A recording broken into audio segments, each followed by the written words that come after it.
2008 to 2013, nakabahay ako dahil sa nagtipid ako, nag-ipon-ipon, nagkagawa ako ng simpleng bahay. Ito, yan lang. Hindi akala niyo iba nag-abroad ako, hindi. Yan lang. Kaya ngayon, mukhang hindi, wala akong pera guys. Yung mga yan, yung mga dati ko yung mga sahod ko doon sa pagtatrabaho ko, sa pangninegosyo ko dati. Ako na mag-grow yung channel ko kasi pamagitan pagtulong nyo guys, nakakatulong kayo sa akin bilang isang single mother. Kasi wala akong trabaho guys, dito lang ako sa bahay. Minsan may parakit ako konti ko sa ngayon, wala. Kaya naman hindi ko ipatuloy yung YouTube ko kasi na-monetize na ako. Hirap kaya Hey guys, hello, good afternoon. Ano ba nangyayari sa cam ko? Ba't sobrang akong pumuti.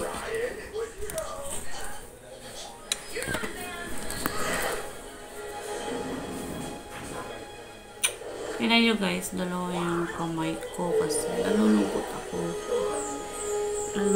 ako na lumiit na yung views ko. Sana po tuloy na. Madali yun. Hindi tayo makapera dun sa ting revenue. May yellow dollar tayo yan. Wala yung ads pag ganun. Stricto yung si Lolo Whitey. Stricto talaga yun. Hindi pwedeng ganun na lang. Akala nila pag na-request nila ganun, wag lang bra. Ganun. Papatok ba yun? Papatok yun sa mga viewers. Pero hindi naman yung i-recommend yung YouTube. Whitey. May limit lang yun. Kaya gusto ko kasi hindi ko pa alam kung ano lang yun.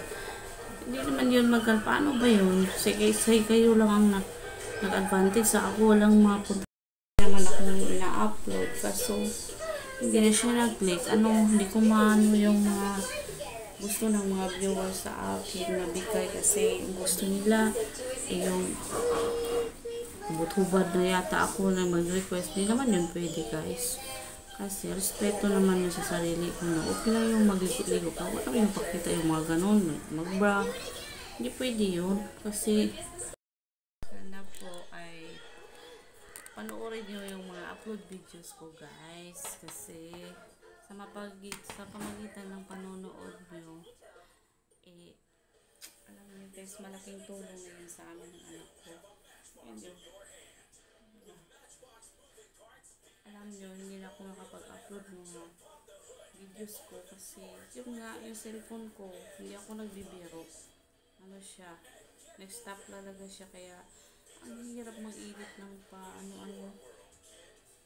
hindi ko alam kung mag-monetize guys, tapos baliwalain na lang yung channel natin. Kaya ako, kahit sira yung phone ko, alam nyo guys, sobrang hirap. Kasi yung phone ko, hindi siya makapag-record ng minutes, seconds lang. Ano ko kung ano nangyari. Bibili sana ako ng phone. Kaso, wala akong budget. Alam nyo guys, kunti lang kulang na yung namin sa YouTube na small YouTuber yung pangailangan namin sa anak ko. Lalo na ito, nakasakit pa yung anak ko na ubo. Mahal kayo ng gamot. Kaya, ang ko sa inyo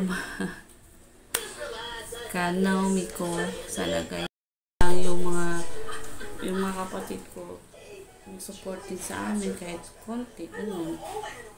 Utang din kami pag makasahod. Yung sahod na namin kakunti lang, kulang pa sa pangailangan. Pero lang kung hindi magkasakit yung anak ko, walang magkasakit sana, good health kami dalawa ng anak ko. Kaya yun lang, pray sana yun na good health kami. Patuloy namin ang buhay namin dalawa ng anak ko.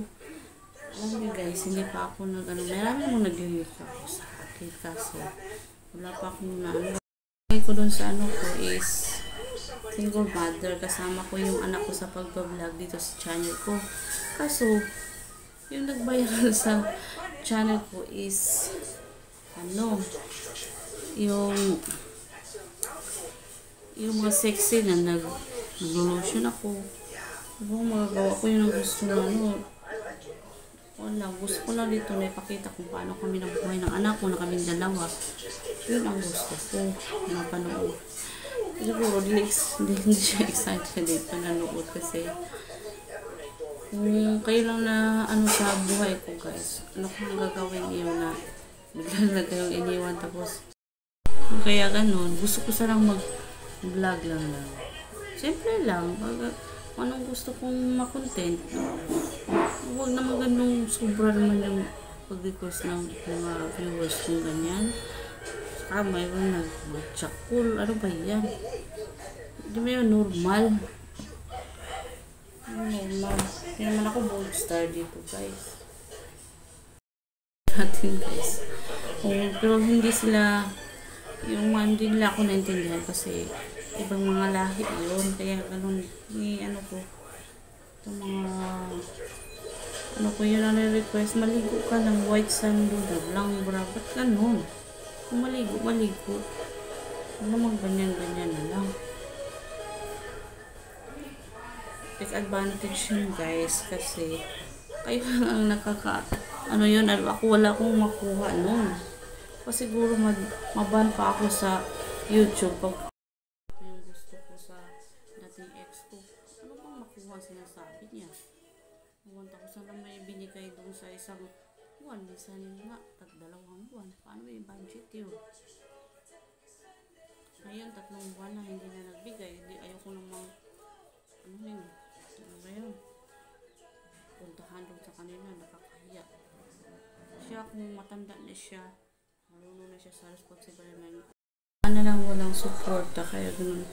Puti kung meron akong trabaho ko permanente, kaya sabi pa nung babae niya ngayon, na nabuhay man daw yung anak niya, na siya lang, hindi siya nanghingi doon sa partner ko dati, kung binalikan niya. Paano kasi, nag-abroad siya, madami siya, paano pa? Hindi na lang ako nahingi ng sustento pa sa sinabihan ako ng gano'n, nakahiya naman sa sarili ko. Sabi niya, I'm begging daw. Iniwan lang yung anak niya sa mga babaeng pinaanakan niya. Hindi ito paninira sa dati kong kinakasama. Totoo talaga ito. Pero siya sarili lang iniisip niya. Tapos pag niya kaya, iiwan niya doon sa magulang niya. Tapos wala siya, hindi siya responsable. Kasi magbigay lang siya kung gusto niya. Yung bata, isang araw lang ba, kakaisang buwan lang ba? Kaming dalawang gumagawa naman. Tapos biglaan, focus pa lang ako sa anak, maliit pa siya. Kawawa naman pag meron akong boyfriend na bago, kaso mahati ko na yung time ko, mahati ko na sa kanila, malilito ako, hindi ko kaya gawin sa anak ko. Kaya gano'n, hindi muna ako habang maliit pa yung anak ko, 5 years old pa lang yung anak ko, pero yung sa wala namang problema na hindi malutas. Tayo lang ang maghanap ng solusyon. Meron namang solusyon, pero kaya nga, natin sa magawa tayo ng solusyon, hindi naman naghintay lang tayo. Siyempre, gagawa din natin ng parang kagaya ngayon na ko sa mga puso nyo, buksan nyo ang puso nyo na manood kayo ng mga upload videos ko. Kasi guys, doon kayo makatutulong sa aming dalawa ng anak ko. Kaya sama ko kasi dito sa bahay yung kami tatlo, mama ko at saka anak ko, kami tatlo. Yung mama ko is senior na wala naman yung pension. Pero guys, kasi as I observe, yung mga ina-upload ko na yung mga sexy videos lang talaga, nung maliligo, mga ganon, yung click kasi yung natural na hindi pa, kasi small YouTuber lang ako. Ayan. Okay lang. Fight pa rin ang mama.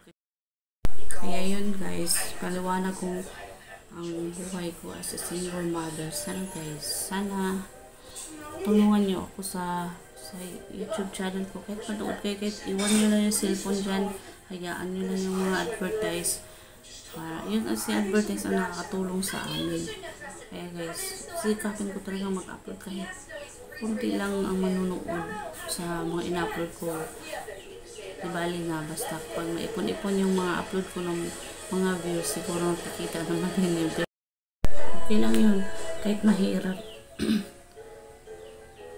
Kahit mahirap ang buhay. Okay lang yun, basta bigyan lang kami ni Lord ng good health. Saka,